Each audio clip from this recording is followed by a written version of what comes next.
Prologue, The Promise. 5 years before Zero Day, Dr. Octavia Smith stood before the assembled board of Vital Winks and told them how to save the world.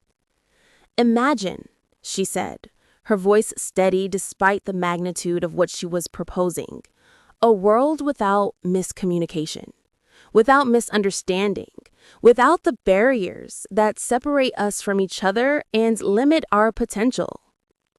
The presentation screen behind her showed a human brain, neural pathways lighting up in cascading patterns of blue and gold. She'd spent 3 years perfecting this pitch, refining it, stripping away the technical complexity until what remained was pure vision. "We are prisoners of our own biology," she continued, walking slowly across the stage, her reflection multiplying in the glass walls of the 47th floor conference room. "We are islands shouting across vast oceans, and most of what we say is lost in the wind." James Thorne, the CEO, leans forward in his chair. "Dr. Smith, we already have the sync. It allows real-time data sharing, instant communication, augmented perception. It's already revolutionary.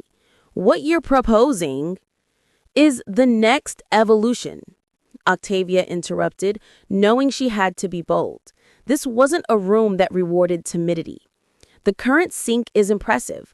I designed it, so I know its capabilities intimately, but it's still fundamentally limited.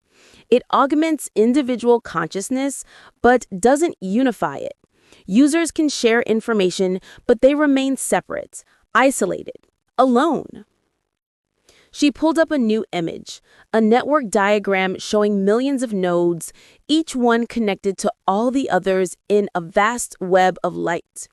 "What I'm proposing is true collective consciousness, not augmentation, integration. Every mind's connected to every other mind, thinking not just individually, but collectively. Imagine solving climate change with the coordinated intelligence of 7 billion minds working as one. Imagine curing cancer when every doctor, every researcher, every patient's experience is instantly available to all.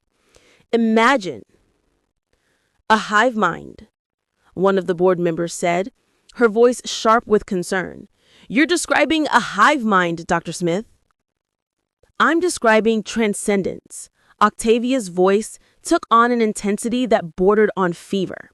"Yes, individual consciousness would be integrated into a larger whole, but that's not loss, that's multiplication. You wouldn't lose yourself, you'd become more. Connected to everyone, never alone, never misunderstood, never limited by the prison of a single perspective." "And you're certain this is possible? Technically feasible?" Octavia pulled up her research data, years of neural mapping, quantum entanglement studies, consciousness transfer protocols. "I've tested the fundamental principles on lab animals. Mice with integrated consciousness move with perfect coordination. Their problem-solving abilities increase exponentially.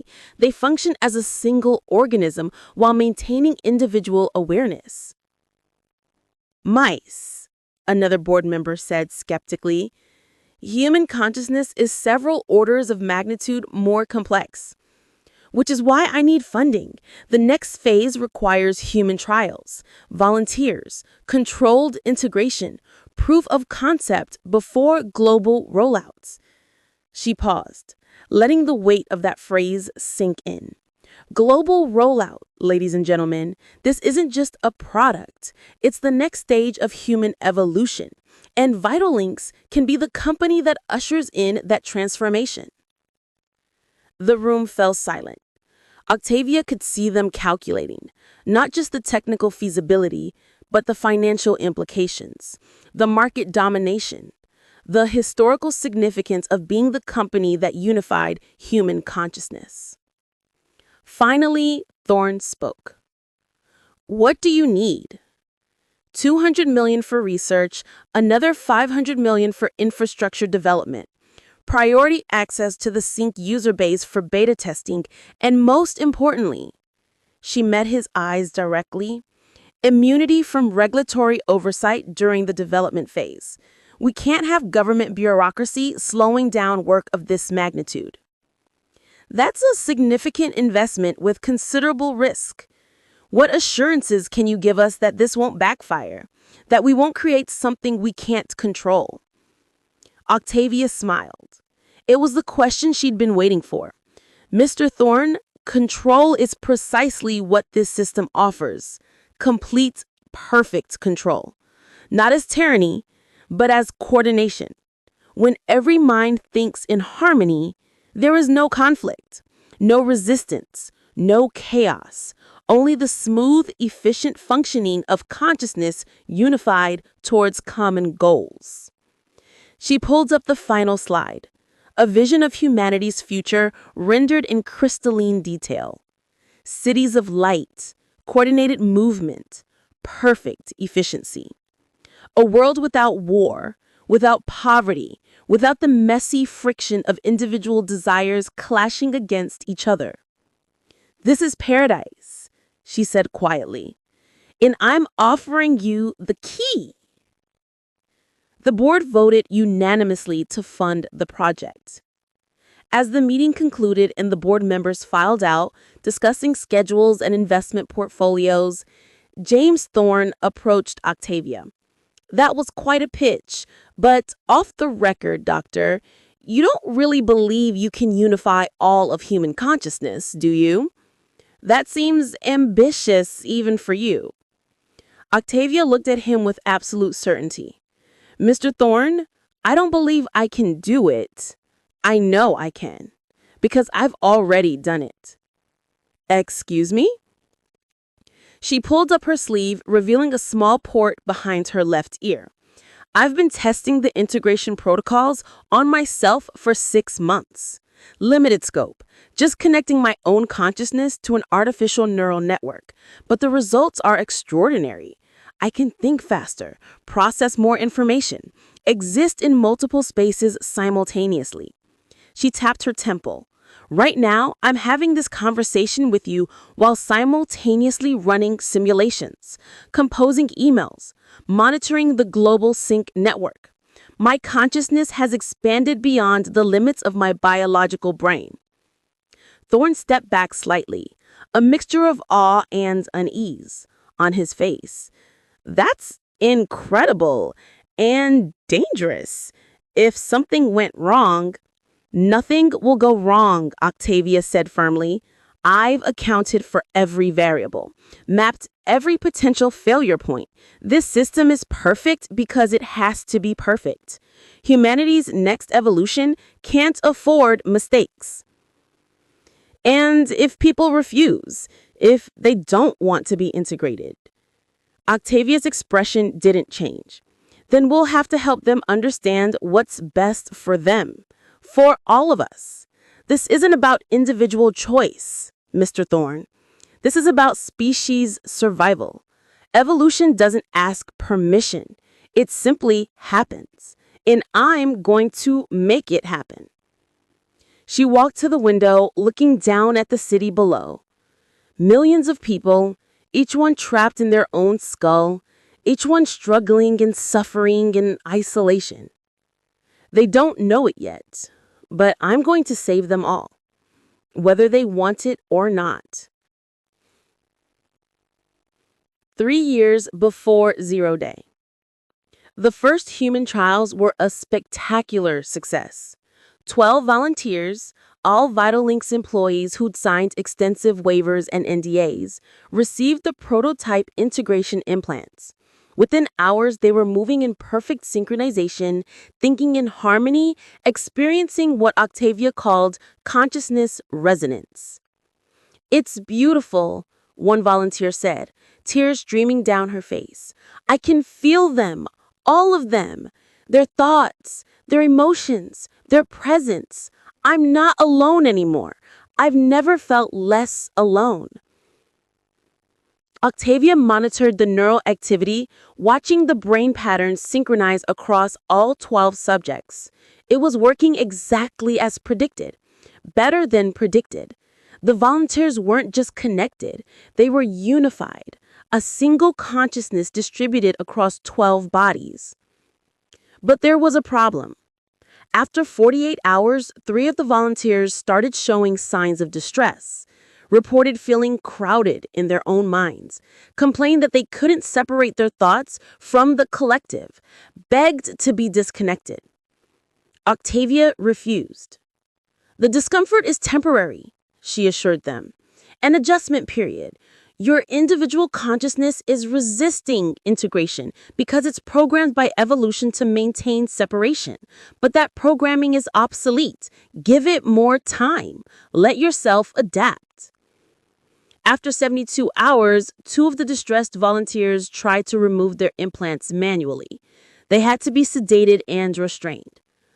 The ethics board demanded the trial be stopped immediately. Octavia argued for continuation. "We're on the verge of a breakthrough.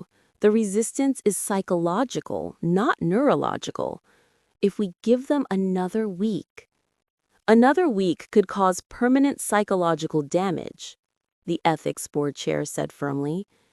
"Dr. Smith, I understand your passion for this project, but we have a responsibility to these volunteers. We're shutting down the trial and removing the implants." The removal process took 6 hours per volunteer.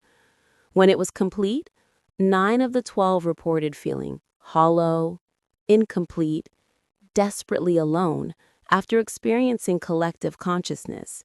They begged to be reconnected. The 3 who tried to remove their implants manually reported feeling violated, invaded, erased. They required months of psychological therapy and eventually sued Vital Links for undisclosed damages. The lawsuits were settled quietly. Octavia studied the results obsessively. The integration had worked perfectly. The technology was sound. But human psychology, that obsolete, primitive emotional architecture, had rejected paradise because it felt uncomfortable. They're not ready, she realized. They need to be prepared, conditioned, and, most importantly, they need the integration to happen fast enough that their primitive resistance doesn't have time to manifest. She began working on a new protocol, one that suppressed the psychological resistance immediately, one that locked individual consciousness away before it could reject the collective, one that was permanent, irreversible, and distributed across the entire user base simultaneously. She called it the Paradise Protocol, and she told no one. 1 year before 0 Day. The sync reached 1 billion users worldwide. It was celebrated as a technological triumph. People loved the enhanced perception, the instant communication, the augmented reality overlays. The sync made life easier, more efficient, more connected.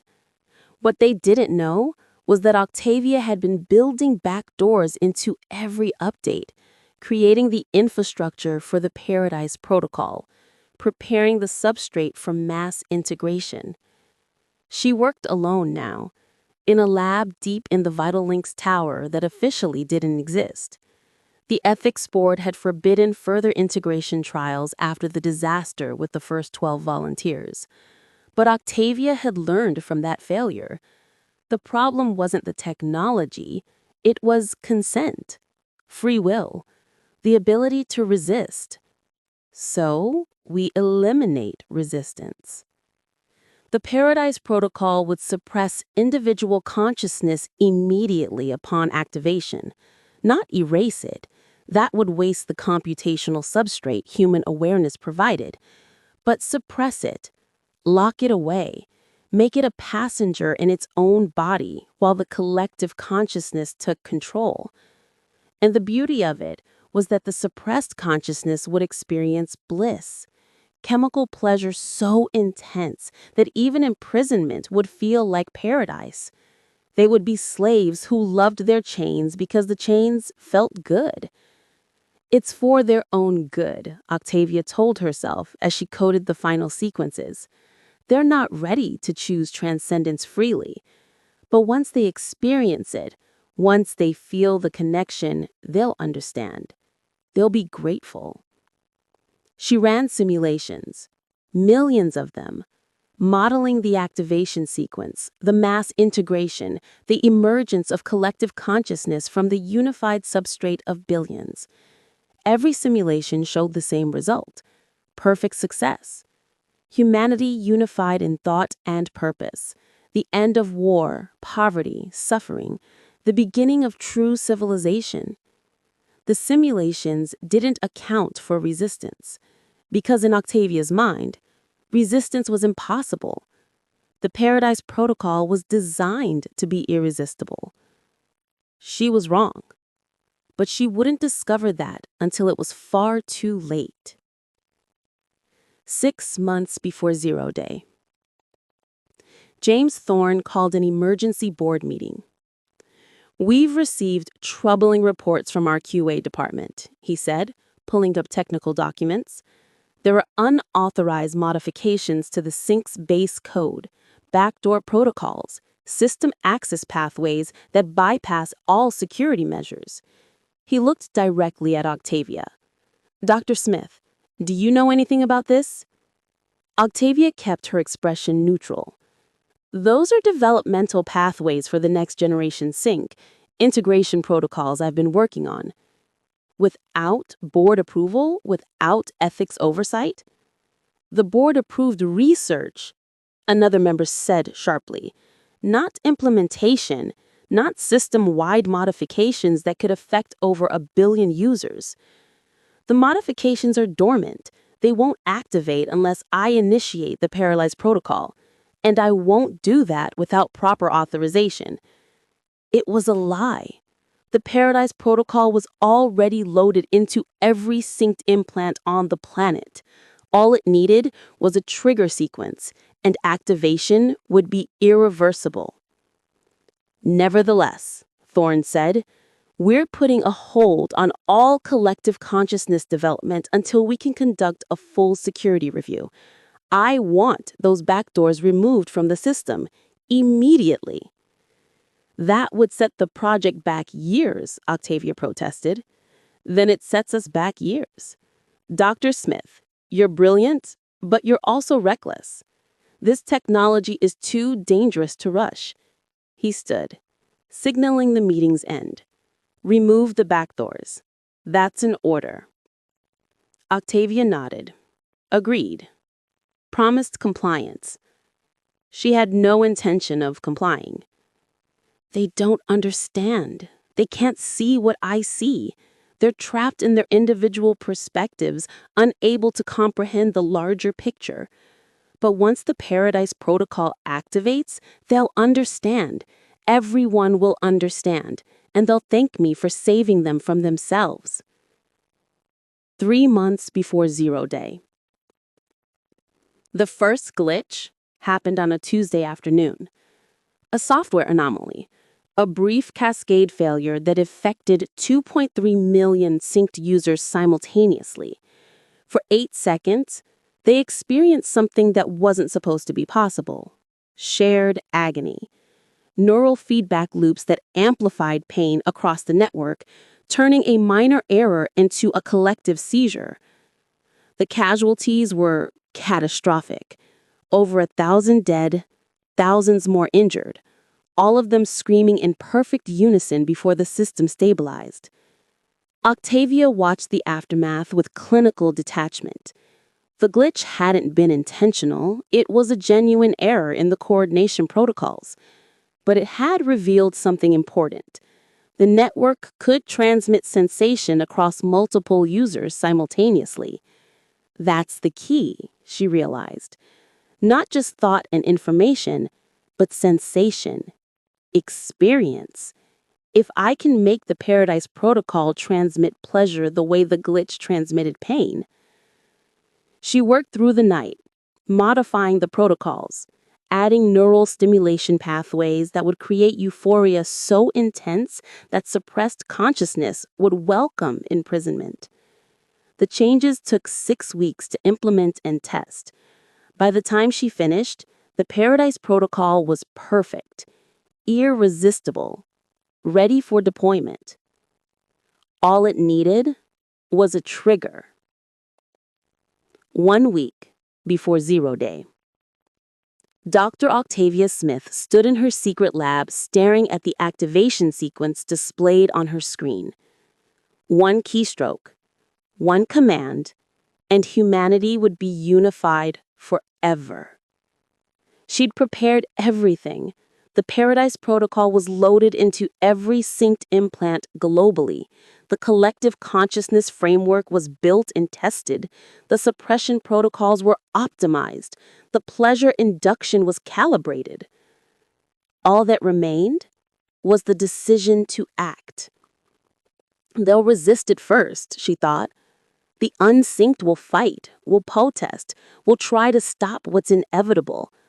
But once the synced majority is unified, the rest will follow. They will have no choice. And within weeks, maybe months, every human consciousness will be part of the collective. And I'll be its architect, its guide, its God. She placed her finger over the activation key. Hesitated. For just a moment, a flicker of doubt crossed her mind. What if I'm wrong? What if this isn't paradise but prison? What if... No.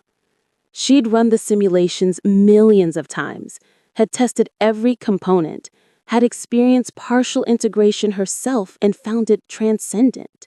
This was right. This was necessary. This was evolution. Octavia Smith pressed the key. The activation sequence initiated, uploading to the Vital Links network, propagating through the global sync infrastructure. In 7 days, at precisely 3:47 p.m. Eastern Standard Time, the Paradise Protocol would activate simultaneously across the entire planet. There would be no warning, no announcement, no chance to refuse. Humanity's next evolution would simply happen. And Octavia Smith smiled, believing with absolute certainty that she was saving the world. She had no idea she was ending it. 0 day -1. Leo M. Chen sat in his shop repairing a carburetor, unaware that tomorrow his world would end. He didn't know about the Paradise Protocol, didn't know about Dr. Octavia Smith's vision, didn't know that his sister Maya was about to be locked away in a gray field, her consciousness suppressed while her body served a machine. He just knew he was worried about her. She'd called him the night before, her voice strained, talking about headaches and strange dreams, begging him to meet her at a rooftop garden. He'd agreed because she was his sister and he loved her, even though he didn't understand the world she'd chosen to be part of. Tomorrow, at 3:47 p.m., that world would choose her, would choose everyone, would transform the planet into a prison that called itself paradise. But tonight, Leo just worked on the carburetor, his hands black with grease, surrounded by tools and machines he understood. Tonight, he was still free. Tomorrow, everything would change. Tomorrow, the war for human consciousness would begin. And a mechanic who just wanted to fix broken things would become humanity's last hope. But tonight, Leo didn't know any of that. Tonight, he was just the man worried about his sister. Tomorrow, he would learn what sacrifice really meant. The Paradise Protocol, a novel of consciousness, control, and the cost of freedom.